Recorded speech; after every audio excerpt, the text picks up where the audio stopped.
I'm sorry? Turn the engine off, hands where I can see them. I just pulled into my home. Is there a problem, officer? This vehicle matches a stolen car description. License and My registration. vehicle. I can provide identification. My purse is inside. Officer, I live here. Please verify the plate. I said step out.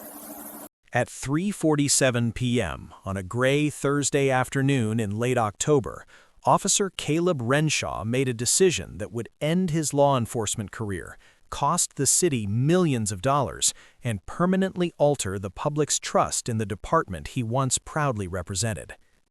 The body-worn camera clipped to his chest captured everything, every word, every pause, every opportunity he had to correct himself, and didn't. The neighborhood was quiet. Wind pushed fallen maple leaves across smooth concrete driveways. Lawns were trimmed, mailboxes polished, flags hanging neatly beside front doors.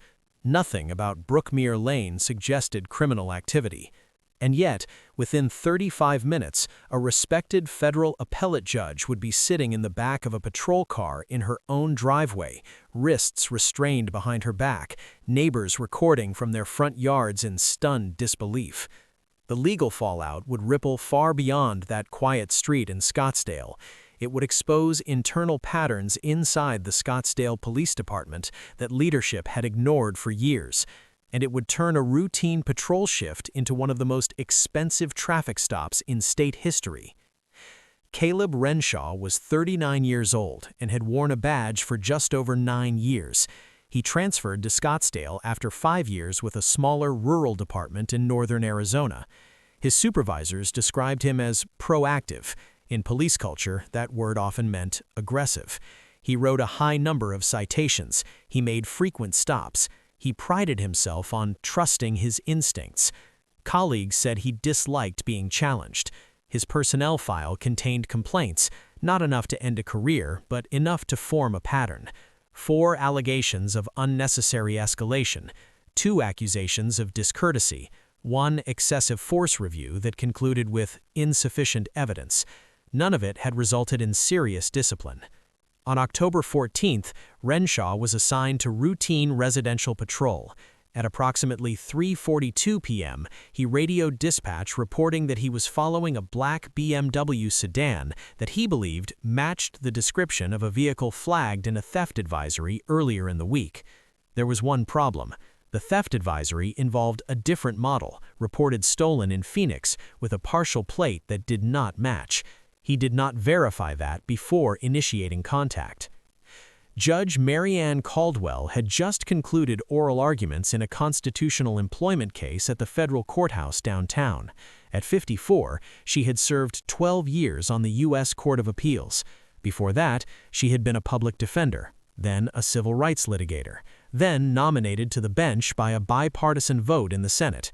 Her colleagues described her as deliberate, measured, and unshakably composed. That afternoon, she was tired. She turned onto Brookmere Lane, activated her blinker, and eased into her driveway of cream-colored stucco home.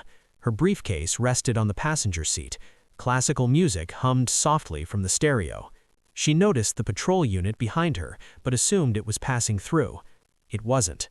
The squad car stopped behind her driveway at an angle, partially blocking her exit. Renshaw stepped out quickly. His right hand rested on his holstered firearm. The Bodycam footage begins as he approaches. "Ma'am, stay in the vehicle." Judge Caldwell pauses mid-motion as she reaches for her door handle. "I'm sorry," she says calmly through the cracked window. "Turn the engine off, hands where I can see them." There is no visible threat, no sudden movement, no attempt to flee.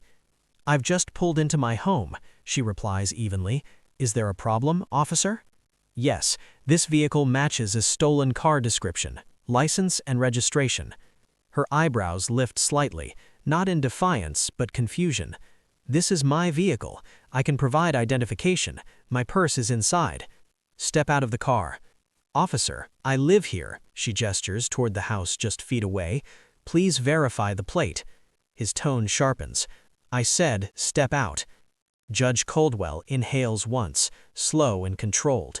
Years in courtrooms have trained her not to mirror hostility. She steps out carefully, hands visible. Neighbors across the street begin noticing. A man mowing his lawn slows his machine. A woman watering succulents sets down her hose.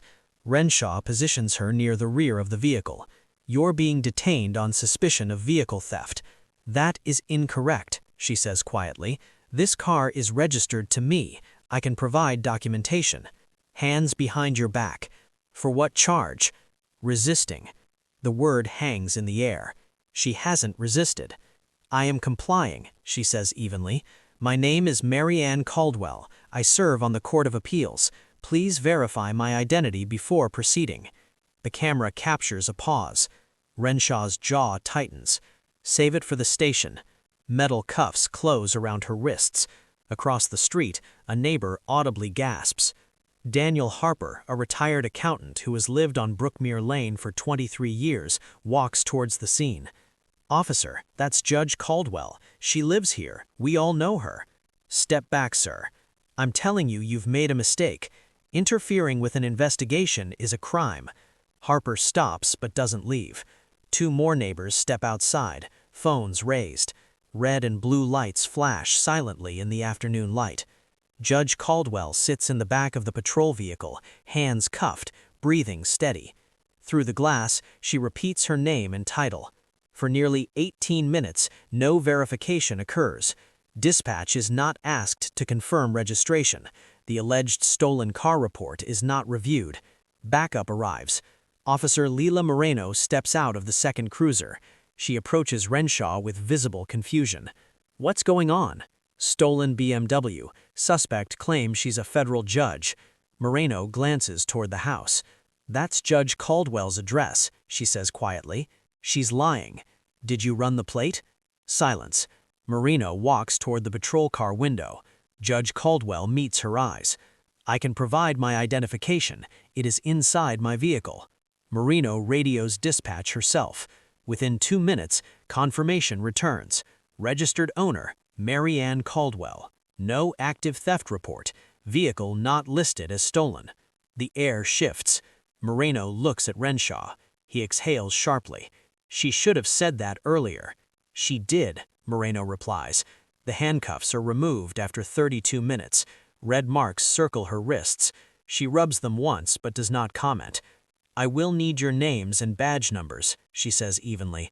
Renshaw avoids eye contact. "It was a misunderstanding," he mutters. She holds his gaze. "No, it was not." The Bodycam captures everything, including the moment he suggests, almost casually, "We don't have to make this bigger than it is." She straightens slightly. "You already have." Neighbors approach quietly, offering support. Someone says, "We saw the whole thing." Someone else says, "This isn't right." Judge Caldwell walks into her home without another word. The cruiser drives away, but the camera is still recording. And by morning, that footage will be in the hands of supervisors who immediately understand what it shows. Not a mistake, a pattern. By 8:10 a.m. the following morning, the body camera footage from Officer Caleb Renshaw's patrol shift was already playing on a widescreen monitor inside the administrative wing of the Scottsdale Police Department. Deputy Chief Alan Whitaker stood with his arms crossed. Internal Affairs Captain Renee Hollis sat forward in her chair, elbows on her knees, eyes fixed on the screen. No one spoke for the first several minutes. They watched Judge Marianne Caldwell step out of her own car. They watched her comply. They watched Renshaw escalate. They watched him ignore her title, ignore her request for verification, ignore the neighbor who attempted to correct him, and perhaps most damaging of all, they watched him fail to run the plate before initiating a custodial detention. When the footage ended, the room remained quiet. Whitaker broke the silence. Did he even check the advisory? Captain Hollis shook her head slowly. Not before contact, and the advisory doesn't match this vehicle anyway. Whitaker exhaled sharply. This is going to explode. He wasn't exaggerating, because by 10:30 a.m. it already had. Judge Caldwell had not rushed to the media. She had not posted online. She had not made public statements. Instead, she had done something far more methodical. She called counsel. By noon, civil rights attorney Graham Patel, a litigation partner known for federal constitutional cases, was seated at her dining table reviewing the neighbor's cell phone recordings alongside her own detailed written account of the encounter. Patel had built his career handling unlawful detention and excessive force cases. He had seen arrogance before. He had seen procedural shortcuts. What he had not seen often was such clear documentation. "Did you identify yourself verbally?" he asked. "Several times," she replied. "And he declined to verify?" "Yes." "And you were compliant?" "You've seen the footage." Patel nodded slowly. "This isn't borderline," he said quietly. "This is clean." She didn't smile. "I'm not interested in theatrics. I'm interested in accountability." Patel closed his folder. "Then we proceed deliberately." By late afternoon, Officer Renshaw was informed he was being placed on administrative leave pending investigation. He reacted the way officers often do when confronted with video evidence: defensive first, reflective later. It was a high-risk vehicle match, he insisted during his initial statement. Captain Hollis didn't argue. She simply replayed the footage. "Show me where you ran the plate." Silence. "Show me where she resisted." Silence. "Show me the theft confirmation." More silence. What troubled Hollis most wasn't the initial error, it was the doubling down. Even after backup arrived, even after dispatch confirmation, even after a fellow officer suggested verification, Renshaw had clung to his assumption. And assumption is not probable cause. 3 days later, a local reporter from the Arizona Republic received an anonymous tip. Federal appellate judge detained in her own driveway. Bodycam exists. By evening, cameras were positioned discreetly outside the gated entrance of Brookmere Lane. The headline the next morning read, "Appellate judge alleges unlawful detention by Scottsdale officer."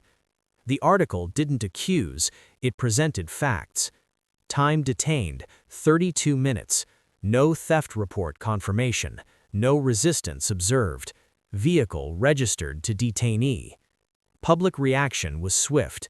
Comment sections flooded. Legal scholars began weighing in. Former prosecutors expressed disbelief at the procedural failures. Community advocates cited long-standing complaints about disproportionate stops in affluent neighborhoods involving minority residents. The story spread beyond Arizona within 48 hours. National cable outlets picked it up. The phrase "driveway detention" began trending. What transformed the incident from a single mistake into a departmental crisis was data.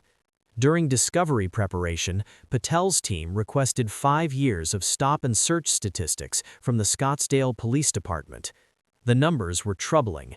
Black drivers comprised less than 6% of the city's population.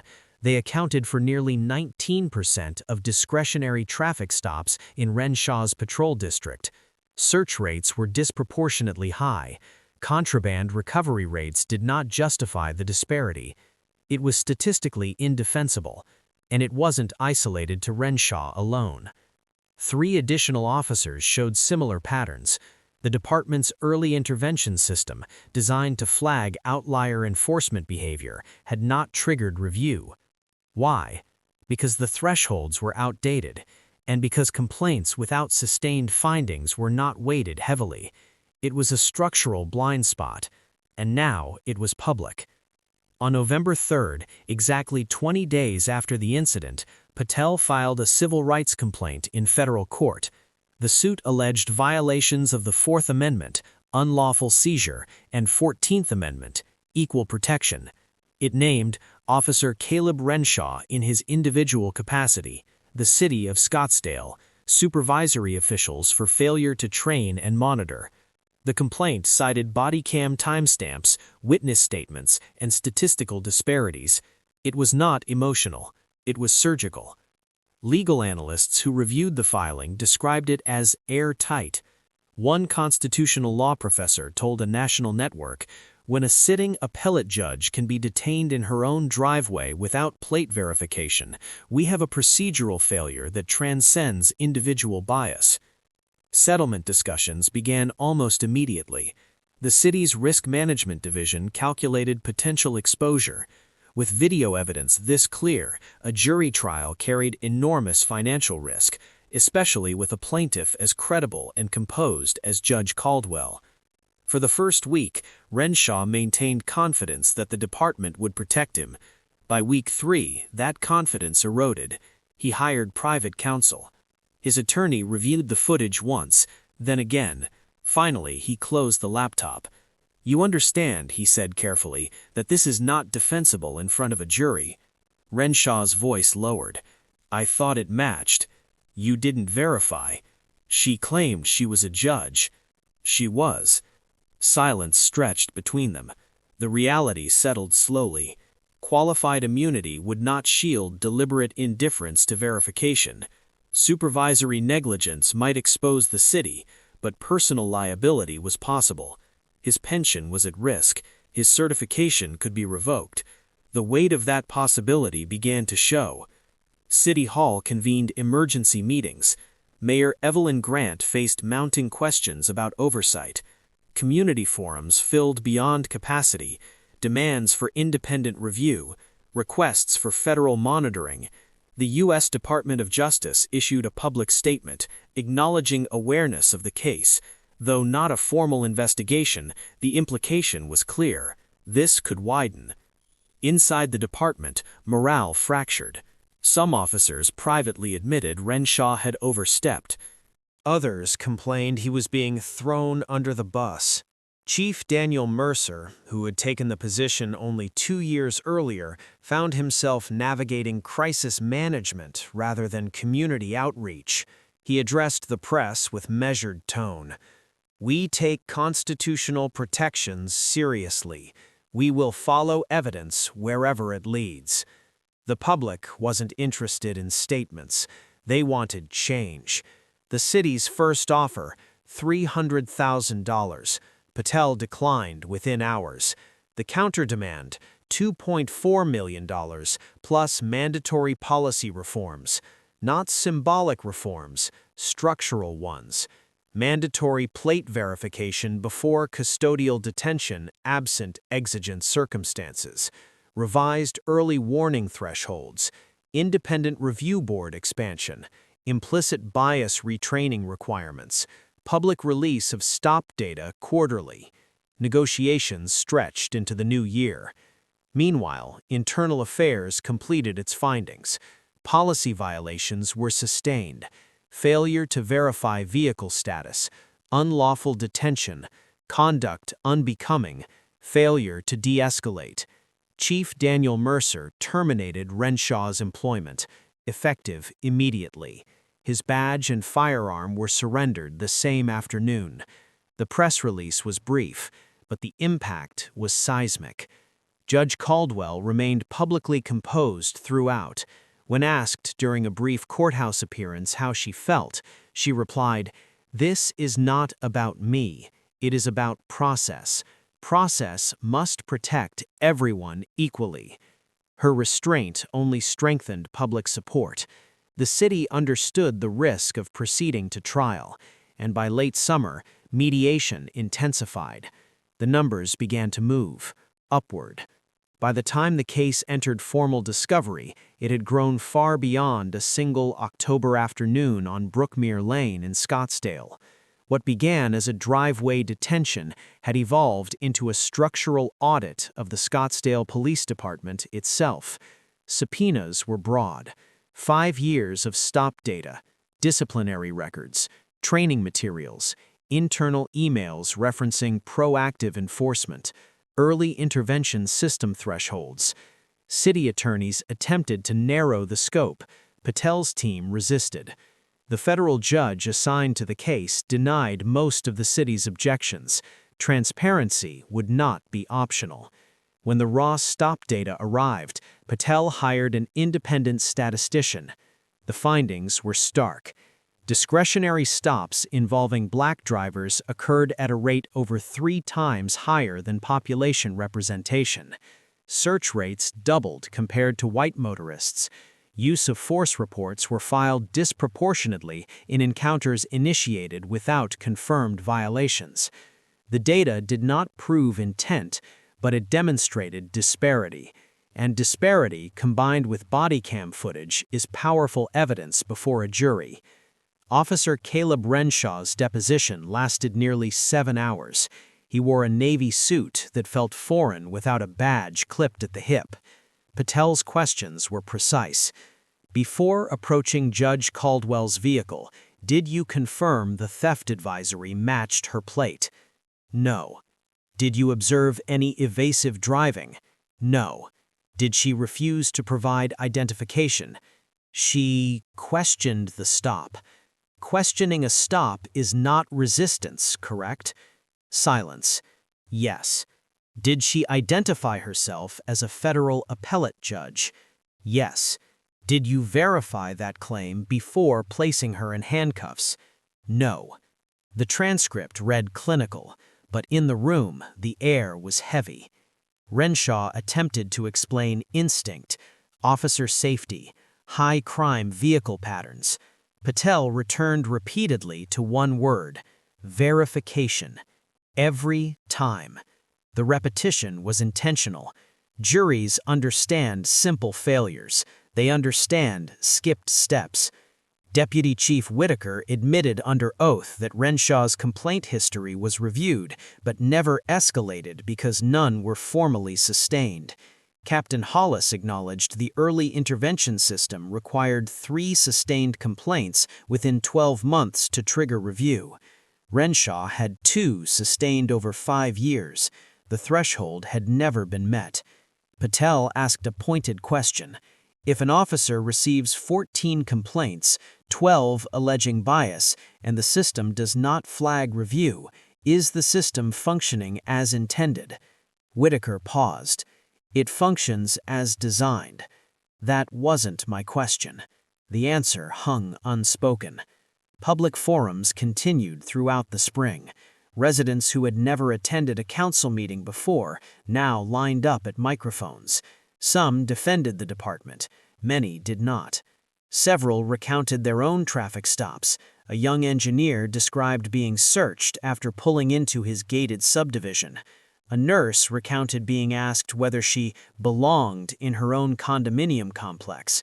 Patterns emerged not through accusation, but through repetition. Mayor Evelyn Grant commissioned an independent review panel. Preliminary findings cited cultural tolerance of aggressive discretionary enforcement. Trust eroded. Recruitment numbers dipped. Applications dropped 22% compared to the previous year. The ripple effects extended beyond the courtroom. Settlement talks intensified in June. The city's insurer raised its offer to $1.1 million. Patel countered at $2.2 million, plus structural reform mandates overseen by an independent monitor. Negotiations stalled. The insurer feared jury optics. A composed federal judge in a conservative blouse describing handcuffs cutting into her wrists. Video footage played on a courtroom screen. 32 minutes without plate verification. Defense counsel advised settlement, but the city council, divided along fiscal and political lines, rejected the higher figure. They believed a jury might reduce exposure. It was a gamble. The courtroom was silent when the body cam footage played for jurors. No dramatic music, no commentary, just raw audio. Step out of the car. This is my home. Hands behind your back. I am complying. Jurors leaned forward. They watched Renshaw dismiss her title. They watched neighbors attempt to intervene. They watched backup confirm registration. They watched the suggestion that we don't have to make this bigger than it is. Patel did not overstate. He simply said, process protects everyone. When process fails, power replaces it. The defense argued mistake.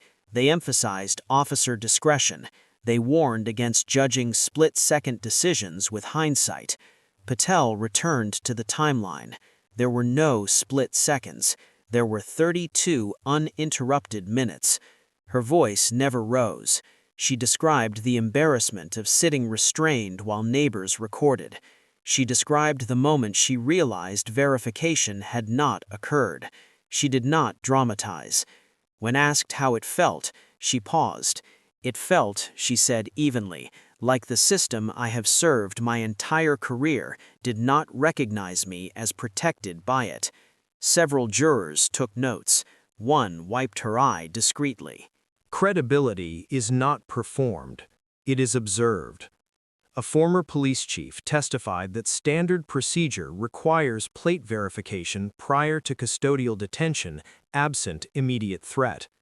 A constitutional law scholar explained unlawful seizure in accessible terms. The statistician presented disparity graphs. Lines on a screen told their own story. The defense attempted to discredit methodology. The numbers remained unchanged. Patel's final statement lasted under an hour. He did not attack law enforcement broadly. He did not accuse systemic racism without evidence. He focused on steps. Steps skipped. Warnings ignored. Verification declined. This case, he concluded, is not about who Judge Caldwell is. It is about what happens when procedure yields to assumption. The defense asked jurors to consider the difficulty of policing, to avoid punishing human error, to remember intent matters. The jury instructions were clear. Intent was not required for unlawful seizure, only lack of reasonable justification. Deliberations lasted 4 hours. When jurors returned, the courtroom filled with controlled tension. The foreperson stood. On the claim of unlawful detention under the Fourth Amendment, liable. On the claim of equal protection violation, liable. Compensatory damages, $640,000. Punitive damages against Officer Renshaw personally, $210,000. Mandatory policy reform, order under court supervision for 3 years. Total exposure exceeded $850,000 before legal fees.